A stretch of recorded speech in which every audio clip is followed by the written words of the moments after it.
new research has published from the journal Social, Psychological and Personality Science, and they basically revealed that Black women with natural hairstyles, in particular curly afros or braids or twists, are less likely to get a job interview than white women or Black women with straightened hair. And that's because natural hairstyles are perceived to be as less professional. So what do you ladies think about this? And how do you decide to wear your hair? Like what throws in the towel for that one? You know what I mean? I definitely understand the experience, the convenience, and the access that it is attached to being a Black woman with straight hair. However, I don't feel like I'm going to ever change myself to make other people feel comfortable. I don't feel like I'm going to change my hair to make other people feel comfortable. I might change it for creative purposes if it's on my terms, if it's what I want. I might rock a wig if I'm in the mood, or get some braids if I'm going on holiday. But if I'm entering into an environment that requires me to change my hair, then I'm just going to opt out altogether. And I think because if you are encouraging me to straighten my hair, you are encouraging assimilation, and an environment that encourages assimilation is never going to value me as I am, because there's going to be more than just my curls that I have to contain when I'm in those spaces. Ooh, so I think... Girl. Yes, that's a line right there. I'm sorry. There's more I'm going to have to contain. I'm sorry. That was a line. Because I don't feel upset at other women who choose to do that, but I think we should definitely be asking ourselves if it's worth it. Because, we'll make so many small changes to fit into a society that doesn't want us to be here. And then a couple of years down the line, we've completely lost ourselves when we try to turn back and get back to who we once were. So, maybe wear straight hair at the interview and bust out an afro after we pass probation. I don't know. I do recognize... You know what I mean? I do want to say, because, I'm like, I don't want to go in an environment that requires me to do that. But I do also recognize my privilege as a creative, that most scenarios, that's not going to be my experience, where it's completely different if you're like in corporate or something like that. So I get it. For anyone who's listening via the podcast, I rock that shaved look, that TWA, that teeny weeny afro, all natural, it's not permed. And I've really gone for an evolution when it comes to my hair and my image. Growing up until the age, I'd say 19, I do my real hair for half the year, but always relaxed, always permed. And I do like single plaits for the other half of the year. And then when I hit about 19, I started to experiment with like a track. Adding a track for length, and then tutus. There's a track for length and a track for colour. And then before I knew it, it was a whole head of weave. And then before I knew it, I was full wig, And it was really strange because it's so strange. So one day, this must have been 2 years ago. So I've been rocking my hair like this for 2 years, pretty much. I went to the cinema with my boyfriend, and I saw this woman who she was very, very natural. Everything about her hair wasn't permed. She just looked like a raw Nubian queen. And I made a comment to him like, oh, that's the kind of girl I could see you with. These times I was rocking my wig. And he was like, what do you mean by that? Like, I didn't mean it in a bad way. I just meant, because of how he is, I can see him with someone who is fully natural.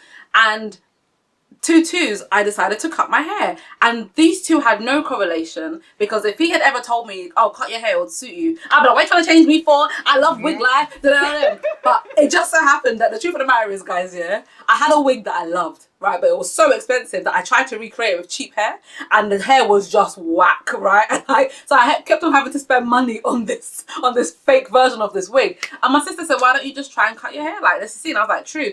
If I cut it and I don't like it, I can just pop a wig on to cover it. Ladies, I will never look back. Like, even on my wedding day, even people keep being like, oh, what are you going to do? My mom's like, you're gonna have a... No. On my wedding day, I'll wear a crown and a veil. Yes! I swear to you, man. I swear down, Listen, that is all.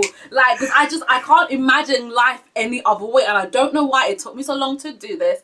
And I've been very lucky as well. Like Luanda said, there is a privilege that comes with being a creative. And I will say that I feel as though the shortcut has become more popular and it's being more accepted. Yeah. So I've not really had to, look into, oh, let me go and put a wig on quickly just for this thing. Like I literally, I wake up and this is how you see me, and I honestly cannot even express to you how I cannot imagine myself with any other hairstyle. Like I had a friend who wanted to manage me, and he was like, okay, what you need to do is be rocking wigs. And I was like, who?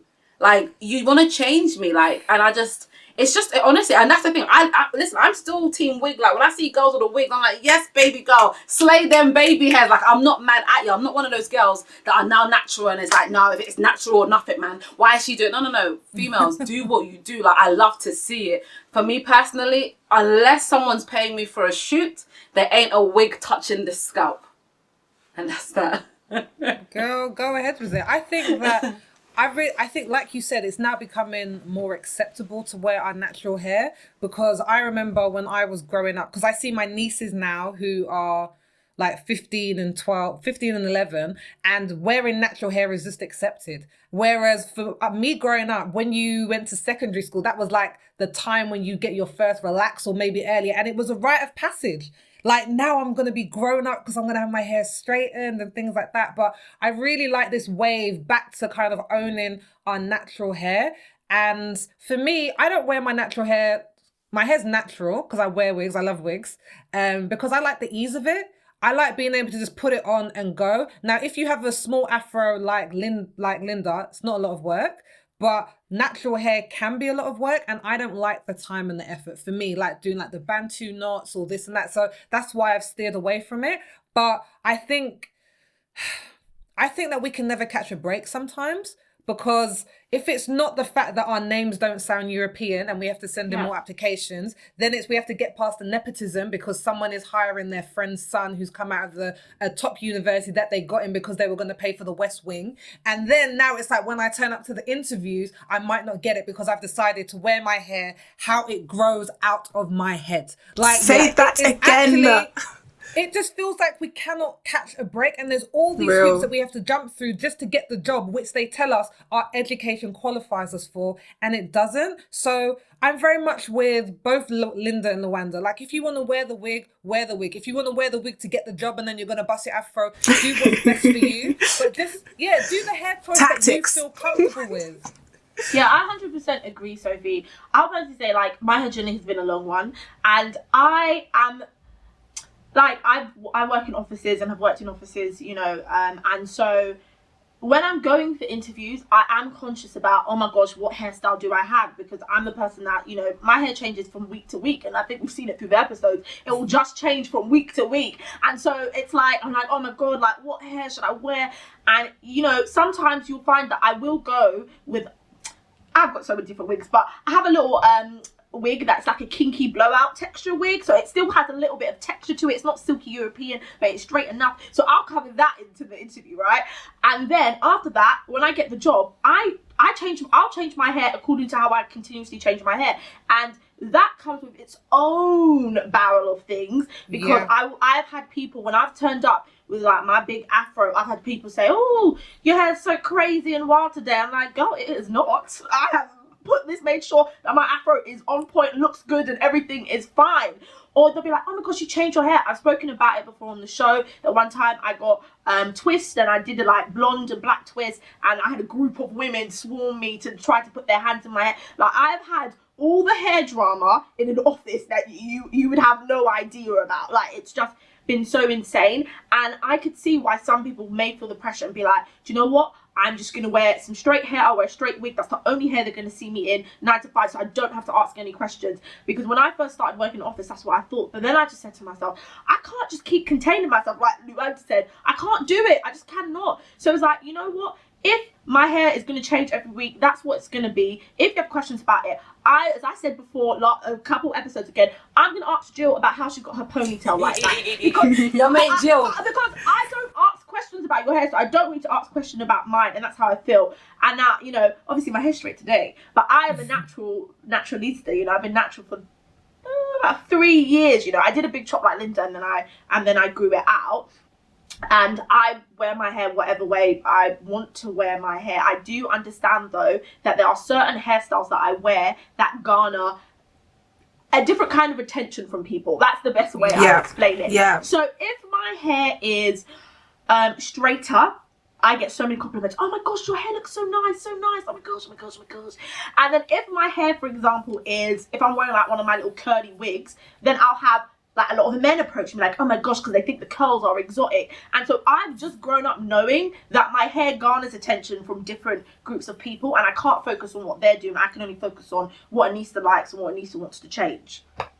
Yeah, I think I'm all here for like everyone having different styles dependent on their mood and things like that, you know, being like natural in the summer and then having protective styles in the winter, or whatever it is that we want. But it frustrates me that they have different perspectives of us dependent on how we wear our hair, and especially in terms of professionalism, which really, really frustrates me, because I mean, I remember when everyone went crazy when we finally saw Michelle Obama with like some natural curls, because there's no way that you were ever going to be the first lady without them, you know what I mean, without having straight hair. And I just want to say, for anyone that doesn't already know, because obviously we all know, but for anyone that doesn't already know, the policing, like fighting back on the policing of black hair, is something that we have been doing for centuries. This is not a new issue. It just molds itself in different ways as we go on. And as a testament to that, in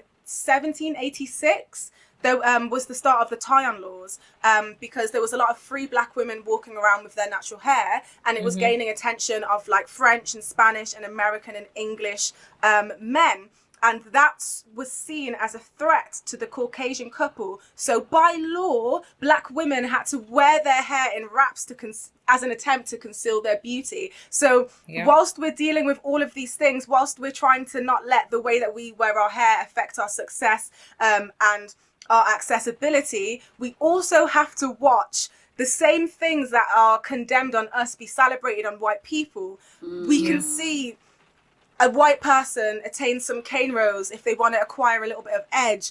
The dreadlocks that were on us that were like dirty and unkept is now earthy on a white person. Bantu knots are now mini buns on the high fashion runway. Like, it is endless, and it's ridiculous for us to watch. So it's very clear to me that it's not black hair and it's not black hairstyles that is the problem. It is the unapologetic blackness that people want to contain. Oh, girl, that's Luanda there with another word.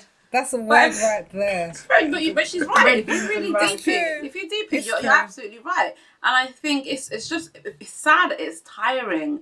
But I love the fact that I feel like, I don't know if I want to say things are changing, but the circles that I move in the society that I can see currently, I'm seeing more and more highly melanated women stepping out and just being whoever they want to be. Yeah. You know what I mean? And also speaking out when we see other people trying to culturally appropriate, you know, because I think we let things slide for a long time. And I just feel like, I don't know, I just think it's beautiful. Like, do you know what? For a while, when I first had my hair cut, anytime I saw a woman with short hair, I'd have to stop and compliment her. Like, it was just a thing. I swear to you, like, I'd be at a traffic light. I was like, Auntie, I like your hair, because her hair was short. I just love to see us being able to be us, and whatever version of us that may be, you know? I 100% agree. Yes. And I think, do you know what I think is helping women wear more of their natural hair out? I think a lot of the products have got a lot better. Yes. That's what I personally say. Accessibility. Honestly, I personally feel like I would have never chosen to wear weaves and perms if my mum didn't make that choice for me. Personally, the choice was taken away from me, and that was because she didn't have the education around her own hair and, you know, everything that had happened before. Like we said, it was just like in your mind, you're gonna get a weave, you're gonna get a perm. I wouldn't have made that choice. I was content with my natural hair in primary school. There was nothing you could tell me. But now that we have natural hair products, if I ever have a child and I have a girl, like, I want her to wear her natural hair and I want her to rock it proudly. And that's a lot why I started my natural hair journey, so that if I do have a daughter, she can see mummy with her natural hair and mummy looks good, and she can feel just as positive about it as well. 100%. I really had a good example growing up, I'd say, because when I was growing up, my mom had dreadlocks down to her waist, and we were the kind of family where we were always encouraged to love everything black about us, you know. So I'm sure I probably would have asked for my hair to be straightened, but she would have been like, no, like, it's beautiful the way that it is. So then that starts me off as a young person. When I'm going into young adulthood and the world is telling me it's ugly, I can actually be like, I think you're wrong. I think it's cute, and I'm going to keep it. I can definitely see you were brought up in that sort of home, Luanda, because you just rep for it. You rep for it day and night. So when you said, I'm like, yes, that